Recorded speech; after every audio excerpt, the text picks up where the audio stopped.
This is Professor Pelton. This is Trigonometry, Chapter 1, Section 2, Radian Application. This is Part 1 of 3. So first we're going to cover the arc length, and it's one of many formulas that involve radians. We're going to do length and area in this section. And what's important is the angles that are used have to be in radians. Okay?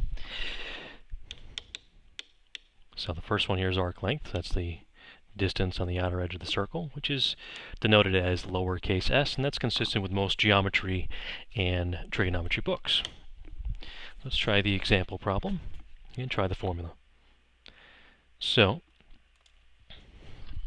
we want to figure out the arc length of how much that hand traveled on the clock. So the arc length equals the radius times the angle. So my radius here is 1.2 centimeters. And the angle, well, it's 20 minutes, but that's not in radians. Everything has to be in radians. So a little bit of conversion here. So 20 minutes. And we need a conversion factor. Well, 2 pi radians, since we want radians, that's 1 time around. And 1 time around the clock is 60 minutes. So that's a unit analysis number there, 1 to 1. So the minutes cancel. And we get a final ratio when we cancel of 2 pi over 3 radians, and that is our new angle. And that angle we can use because it's in radians. So we can put that in the formula, 2 pi over 3.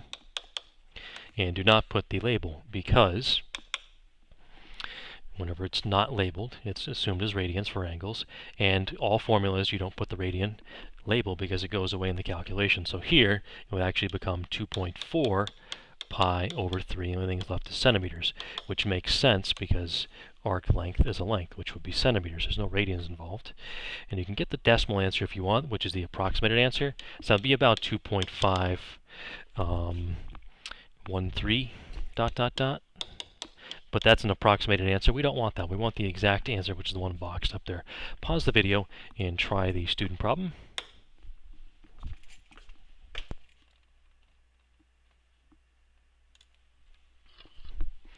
Okay, a pendulum swings 210 degrees. Okay, and the massless bob on the pendulum, which is connected to a massless rod, swings some distance s. And that massless rod is 4.3 inches, which will be our radius. But then you're asking yourself, well, this isn't a circle. How can this apply to what we're talking about? Well, if it went all the way around, it would be a circle. And all we want is part of a circle anyways, which is an arc length. An arc length is part of a circle unless you go all the way around. So the arc length equals radius times theta. And our radius here is 4.3 inches. And our angle, well, it gave us 210 degrees, which is a problem, because 210 degrees needs to be in radians for using a formula. So that's pi over 180 degrees is our conversion factor to cancel out the degrees, which would be 7 pi over 6 radians. So that is a proper angle. And again, do not use the radian label when putting into formulas. It's assumed radians. It's also not needed for any formulas. So let's see, 4.3 times 7 is 30.1 pi over 6.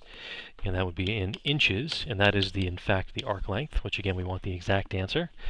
You can give the approximate answer if you want to get an approximation for yourself. That's about 15.76 ... inches. But again, that's not necessary. We want the exact answer that's in the box there. Okay, so that's length. Let's go to area on the next page now. So area is on page 8. So the area of a sector, because again we're doing circles, which is what we care about in trig, so lots of circle stuff. So the area of a sector is part of a circle, so we have a part to whole ratio there. So the area of a sector over pi r squared, which is the area of a circle formula. And that compares to the central angle over 1 rotation, so that's part to whole also. So the unknown angle to 2 pi, which is the rotation all the way around in radians.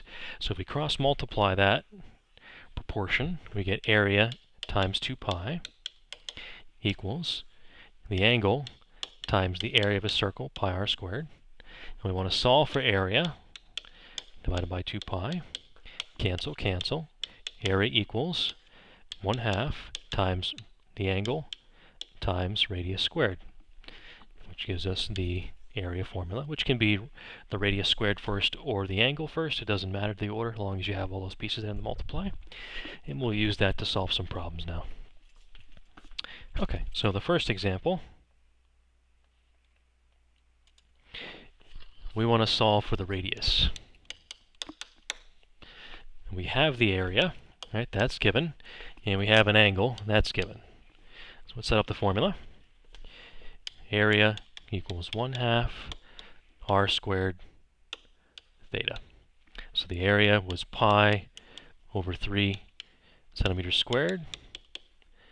The radius we don't know, so we can just keep that as r. The angle is a problem because that's in degrees, and we can't have degrees for any of these formulas.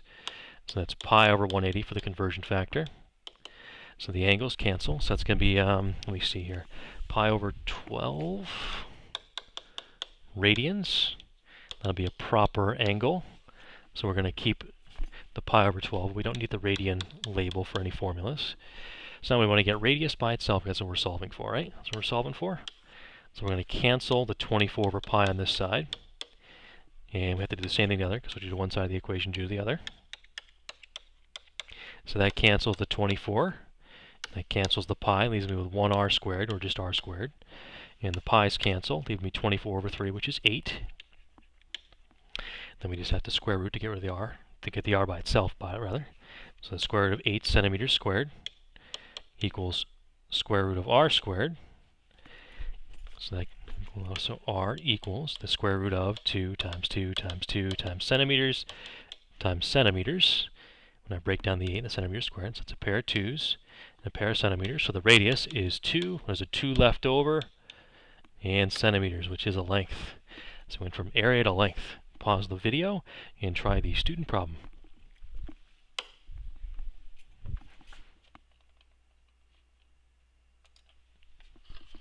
Alright, so the sprinkler, we want to figure out the area it's going to cover on the lawn when it sprinkles.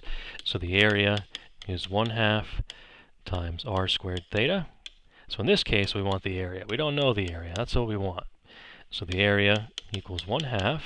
The radius in this case is 30 feet. So we'll do 30 feet squared. Right, there's my radius. And the angle, however, we got a 90 degrees here. Well, again, that's going to be a problem.